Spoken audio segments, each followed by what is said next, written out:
সংগ্রামী সাথী ও বন্ধুগণ, আপনারা এতক্ষণ যাবৎ যে নেতার বক্তব্য শোনার জন্য তীর্থের কাকের মতো বসে আছেন, শহীদ কাফেলা বাংলাদেশ জামাত ইসলামী আজকের এই কর্মী সম্মেলনের প্রধান অতিথি, আজকের এই সম্মেলনের মধ্যমণি, বারবার কারাভোগকারী নেতা, দক্ষিণবঙ্গের সিংহপুরুষ, খুলনার সাবেক এমপি জনাব অধ্যাপক মিয়া গোলাম পরোয়ার, সেক্রেটারি জেনারেল বাংলাদেশ জামাত ইসলামী।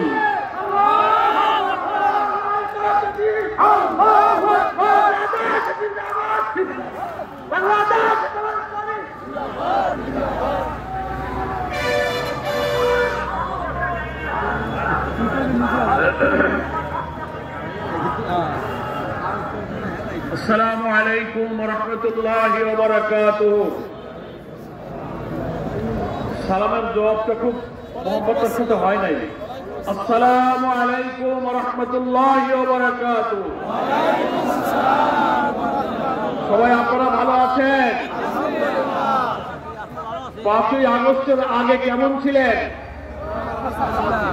5ই আগস্টের আগে কেমন ছিলেন? ভালো ছিলেন না? এখন তো ভালো। আল্লাহ শুকরিয়া আদায় করতে হবে, নাকি বলেন?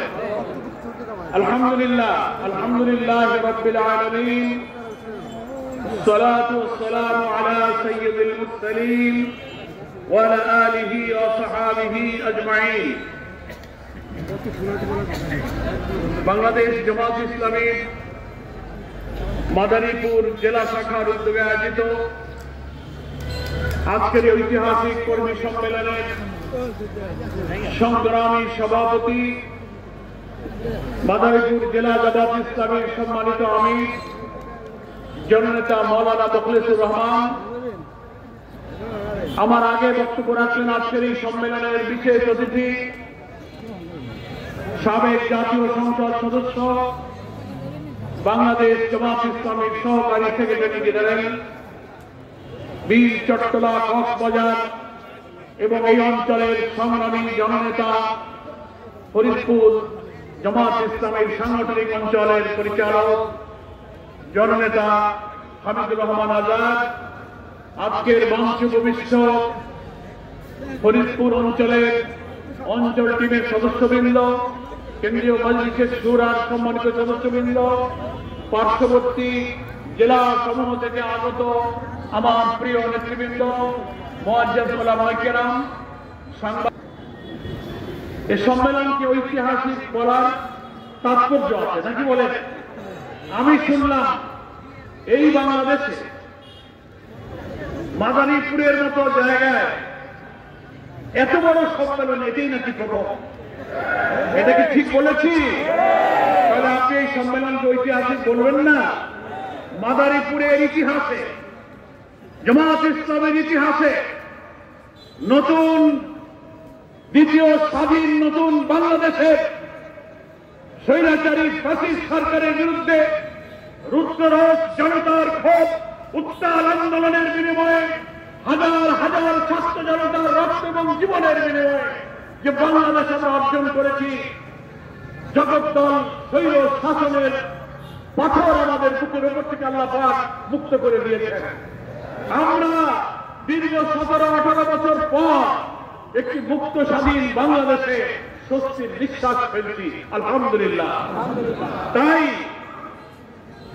ওই কারণে ঐতিহাসিক একটা নতুন বাংলাদেশে জামাত ইসলামী মাদারীপুর জেলার এই ঐতিহাসিক সম্মেলনে আল্লাহ তাআলা আমাদেরকে উপস্থিত হওয়ার তৌফিক দিয়েছেন। আপনারাও সকাল থেকে দূর দূরান্ত থেকে এই পৌষের শীতের আবহাওয়াকে উপেক্ষা করে স্বতঃস্ফূর্তভাবে মুষ্টিবদ্ধ বাহুতে তকবীর ধ্বনি দিয়ে আজকের এই মুক্ত মঞ্চে সমবেত হয়েছেন। এই কারণে আজকের এই সম্মেলন ঐতিহাসিক রূপ ধারণ করেছে। আমরা তাই আল্লাহ তাআলার কাছে শুকরিয়া আদায় করি। সেই শুকরিয়া আদায় কি শুধু আলহামদুলিল্লাহ বললে হবে? আলহামদুলিল্লাহ বললে শুকরিয়া আদায় শুধু হয় না, ওটা শুকরিয়ার একটা তসবিহ উচ্চারণ হলো। কার্যত আল্লাহর প্রতি কৃতজ্ঞতা এবং শুকরিয়ার অর্থ হল মহান আল্লাহ তাআলা দীর্ঘকাল যুগের অবসান ঘটিয়ে কোটি কোটি মানুষকে অত্যাচার, নির্যাতন, জুলুম, ফ্যাসিবাদ, হত্যা, খুন, রিমান্ড, আয়নাঘর, ক্রসফায়ার এবং অর্থনৈতিক লুটপাট, রাজনৈতিক, সাংবিধানিক, মানবিক সব কিছুকে তছনছ করে দিয়ে আমাদেরকে যে কালো যুগে ঠেলে দেওয়া হয়েছিল, তার থেকে মুক্তি পাওয়ার পর আমাদেরকে হাজার হাজার ছাত্র জনতা রক্ত দিল, জীবন দিল। রক্ত দিয়ে আমাদেরকে যে রক্তের ঋণ রেখে গেল, সেই রক্তের ঋণ শোধ করতে হবে। তারা যে নতুন বাংলাদেশ গড়ার স্বপ্ন দেখেছিল, শোষণ মুক্ত, ক্ষুধা দারিদ্র্য মুক্ত, অন্নহীন, বস্ত্রহীন, নিরন্ন মানুষের কান্না থাকবে না যে বাংলায় শোষণ হবে না, অত্যাচার হবে না, রাজনৈতিক মিথ্যা মামলা হবে না, খাদ্যের অভাবে মানুষ কাঁদবে না, এমন এক বরকতপূর্ণ সমৃদ্ধ বাংলাদেশ গড়ার জন্য আমাদের সোনার ছেলেরা জীবন দিয়ে গেছে। ওরা কবরে আছে ৪০,০০০ ছাত্র জনতা, কারো চোখ নেই, পা নেই, হাত নেই, মাথার মগজ বেরিয়ে গেছে, ঘরের মধ্যে বসে তারা হাজারি করতে, চিৎকার করছে। ওরা এই মুক্তির স্বাদ গ্রহণ করতে পারছে না। ওদের এই ঋণ শোধ করার জন্য একটি নতুন বাংলাদেশের জন্য আজকে ১৮ কোটি মানুষ স্বপ্ন দেখছে। জামাত ইসলামীকে সেই বাংলাদেশ গড়ার জন্য আল্লাহ তাআলার দ্বীনের ভিত্তিতে নির্ভুল জ্ঞানের উৎস আল কোরআন, সেই কোরআন এবং নবীর আদর্শের ভিত্তিতে একটি নতুন, একটি কল্যাণ, একটি বরকতের রাষ্ট্র, নতুন রাষ্ট্র নির্মাণের জন্য আল্লাহর তরফ থেকে আমাদের প্রতি অর্পিত দায়িত্ব শতভাগ আন্তরিকতা এবং ইখলাসের সাথে পালন করতে পারাই হলো আল্লাহর প্রতি প্রকৃত কৃতজ্ঞতা। আলহামদুলিল্লাহ বললাম, কিন্তু কাজ করলাম না, ফাঁকি দিলাম, অজুহাত দিলাম, ভয় পেলাম, ব্যক্তিগত জীবন, সংসার, আয় উপার্জন, দুনিয়ার বিত্ত বৈভব নিয়ে ব্যস্ত থাকলাম, আর অনেকদিন পর একটা মিটিং দেখলে খুশি হয়ে চলে আসলাম। এটাই কিন্তু আল্লাহর এই নিয়ামতের প্রকৃত শুকরিয়া নয়, নাকি বলেন? আল্লাহ তাআলা কোরআন মাজিদে বলেছেন, লাইন শাকারতুম লা আযীদান্নাকুম। যারা আল্লাহর প্রতি তার কোন নিয়ামতের শুকরিয়া আদায় করে, আল্লাহ তাদেরকে সেই নিয়ামতকে আরো বাড়িয়ে দেয়, নাকি বলেন? তাহলে আমরা যে নিয়ামতটা পেলাম, কি নিয়ামত আপনি পেলেন? একটা কালো যুগ আল্লাহ তাআলা আমাদের উপর থেকে পার করে দিয়েছেন, নাকি বলেন?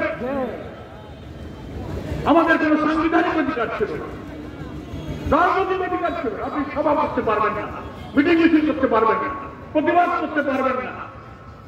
নিজের ঘরে ৫ জন লোক বসে যদি মিটিং করেন, পুলিশ ধরে নিয়ে বলবে তুমি নাশকতার ষড়যন্ত্র করছো। কি বলেন, ঠিক কিনা?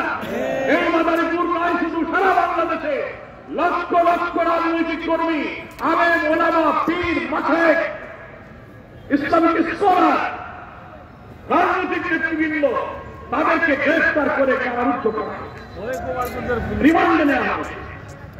আমাদের প্রিয় নেতৃবৃন্দ, বাংলাদেশ জামাত ইসলামীর আমির মাওলানা মুফতি রহমান নিজামী, আলিয়াস মোহাম্মদ মুজাহিদ, মীর কাসেম আলী, আব্দুল কাদের মোল্লা, আমাদের এই মুরব্বী ইসলামী আন্দোলনের সাবেক আমির জামাত অধ্যাপক গোলাম আজম, মাওলানা আবুল কালাম মোহাম্মদ ইউসুফ, আমাদের আলিয়াস মোহাম্মদ মুজাহিদ, তো আমাদের এই ফরিদপুরের কৃতি সন্তান, সাতক্ষীরার জননেতা আব্দুল খালেক মন্ডল, সাবেক এমপি অধ্যাপক নাজির আহমদ, মকবুল আহমদ, এই সব প্রিয় বর্ষিয়ান নেক মানুষদেরকে কারাগারে তিলে তিলে মৃত্যু মুখে ঠেলে দেওয়া হয়েছে।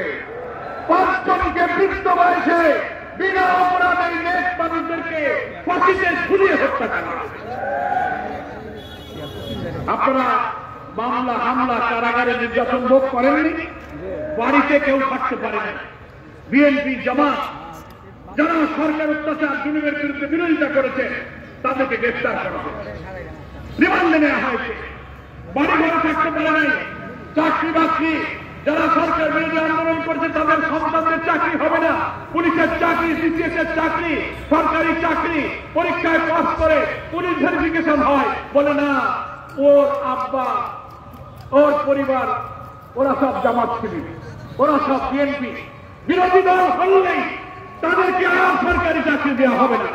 ব্যবসা বাণিজ্য, সুযোগ সুবিধা একটি দল আর একটি পরিবারের গোষ্ঠীর হাতে 15 বছর জিম্মি হয়ে পড়েছিল। আপনারা মাদারীপুরের মানুষ কর্তৃত্ববাদী শাসন, অহংকার, দাম্ভিকতা, বিরোধী দলের উপরে খুন নির্যাতনের কৃষ্টির রুলার চলেছে, এই মাদারীপুর বাসীও তার সাক্ষী আছে। কেন স্বাধীনতার ৫৩ বছরে মাদারীপুরের লোকেরা এই মুক্ত মানুষে একটা জনসভা করতে পারেন নাই, সভা করতে পারেন নাই? প্রশাসনের রন্ধে লুকিয়ে থাকা ফ্যাসিবাদ, আধিপত্যবাদী আওয়ামী লীগের দোসররা ঘাটতি মেরে পড়েছিল ওই সময়, এখনো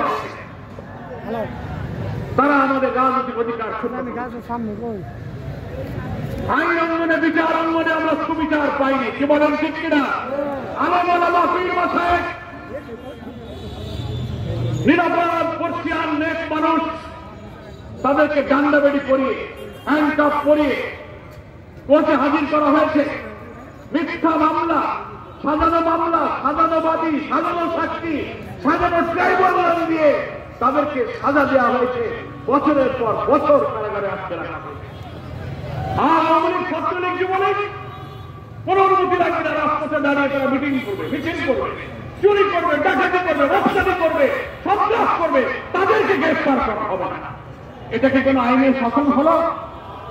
বিচারপতিরা শপথবদ্ধ রাজনীতিবিদ হামিদ ভাই বললেন, যারা বিচারক, ন্যায় বিচারক, যারা ইনসাফ করবে, জাতি জুলুম থেকে বাঁচার সর্বশেষ ঠিকানা হচ্ছে আদালত। সেই আদালতের বিচারকরা বলে আমরা শপথবদ্ধ রাজনীতিবিদ। এইভাবে আইন অঙ্গনে আমাদের কোন অধিকার ছিল না। অর্থনীতিতে তারা লুটপাট করেছে, লক্ষ লক্ষ কোটি টাকা। শেখ হাসিনা পালিয়ে যাওয়ার পর সরকার আওয়ামী লীগ এবং শেখ হাসিনার লুটপাটের তথ্য সংগ্রহের জন্য শ্বেতপত্র প্রকাশের একটা কমিশন গঠন করেছিলেন ডক্টর দেবপ্রিয় ভট্টাচার্য, বাংলাদেশের একজন বিশিষ্ট অর্থনীতিবিদ। তিনি এই কমিশনের চেয়ারম্যান ছিলেন। মাঝখানে একদিন তার সাথে আমার কথা হলো, কি অবস্থা, শ্বেতপত্র প্রকাশ, তদন্তের পর আপনি কি পেলেন? উনি বললেন, পরোয়ার ভাই, আমার উপরে যদি এই তদন্তের দায়িত্ব না থাকতো, এই কয় বছরে শেখ হাসিনা যে কত লক্ষ লক্ষ কোটি টাকা পাচার করেছে জাতি তা জানতে পারত না। লক্ষ লক্ষ কোটি টাকা পাচার। রূপপুরের পারমাণবিক কেন্দ্র সহ প্রায় 9টি মেগা প্রকল্প থেকে শেখ হাসিনা, তার বোন রেহানা, তাদের মেয়ে টিউলিপ, পুতুল জয়, ভাগ্নে ভাগ্নি মা খালারা মিলে 7 থেকে 8 লক্ষ কোটি টাকা তারা বিদেশে বাজার করেছে, আত্মসাৎ করেছে। জনগণের টাকা ব্যবসা বাণিজ্য, দোকানদারি, কন্ট্রাক্টরি কেউ করতে পারবে না। শেখ মুজিবের পরিবারের লোক হবে না, আওয়ামী লীগের লোক হবে, তাহলে ব্যবসা বাণিজ্য চাকরি বাকরি হবে না। কি মাদারীপুরের ভাই বাসীরা, এই কথা কি ছিল বাংলাদেশে? আমরা সেই যুগ পার। ফলে কর্তৃত্ববাদী সরকার নির্বাচন মানুষের ভোটাধিকারও তারা হরণ করে নিল। 14, 18, 24, 3, 5, 15 বছর এদেশের নতুন প্রজন্মের ভোটাররা তারা ভোটার হয়েছে এবং আমরা সহ আমরা 3টা নির্বাচনে কোনো ভোট দিতে পারি না। আপনারা কি পেরেছেন? 14, 18, 24 ভোট হয়ে গেছে। এই বাংলাদেশের মানুষ কোনো ভোটাধিকার অর্জন করতে পারে না। ভোটের দিন সকালে ভোট দিতে যাবে, রাস্তায় দাঁড়িয়ে আওয়ামী লীগ, ছাত্রলীগ, যুবলীগ, পুলিশ লীগ তারা বাধা দিয়ে বলে, যাইও না, ভোট হয়ে গেছে, বাড়ি চলে যাও। যদি জোর করে কেউ ভোট কেন্দ্রে গিয়ে ভোট দিতে চেয়েছে, ব্যালট দাও, প্রিজাইডিং অফিসার, পোলিং অফিসার বলছে, ভাই ব্যালট পুরাই গেছে, ভোট দেওয়া যাবে না। বাংলার সামনে কি আর এই 14, 18, 24 মতো নির্বাচনে আপনারা আর রাজি আছেন? নেই। তাহলে ভোটাধিকার নাই, গণতন্ত্র নাই, আইনের অধিকার নাই, মানবিক অধিকার নাই। জনগণ অর্থনৈতিক শোষণ, জুলুম, দারিদ্র, ঋণগ্রস্ত হয়ে, অধিকার বঞ্চিত হয়ে ক্ষোভে, বিক্ষোভে ফুটে উঠেছে। 15 বছর ধরে রাজনৈতিক দলগুলো আন্দোলন করেছি, কেয়ারটেকার অধীনে নির্বাচন দাও, সাজানো বাড়ানো দাবি নির্বাচন আমরা মানে না। শেখ হাসিনা কর্তৃত্ববাদী সরকার তা মানবে না। আরে বাবা, তুমি তো 96 সালে তত্ত্বাবধায়ক সরকারের অধীনে নির্বাচনী ক্ষমতা এসেছিলে নাকি? বলেন, ক্ষমতা এসে উনি সে আইন বাতিল করবে, উনি ভুলে গেলেন। যে হামিদ ভাই বললেন না, যেভাবে তুমি ক্ষমতায় আসো সেই উঠার নামার সিঁড়ি যদি তুমি নিজেই ফেলে দাও তো ক্ষমতা থেকে বিদায় নেওয়ার আর তো কোনো নিয়মতান্ত্রিক পথ থাকে না। শেখ হাসিনার পিতা শেখ মুজিবও সেই কাজ করেছিল, জানেন আপনারা? শেখ মুজিব স্বাধীনতোত্তর বাংলাদেশে ক্ষমতায় এসে অল্প দিনের মধ্যেই তিনি সব গণতান্ত্রিক পথকে রুদ্ধ করে দিলেন। সারা জীবন তিনি গণতন্ত্রের কথা বললেন, যেই ক্ষমতায় আসতে পারলেন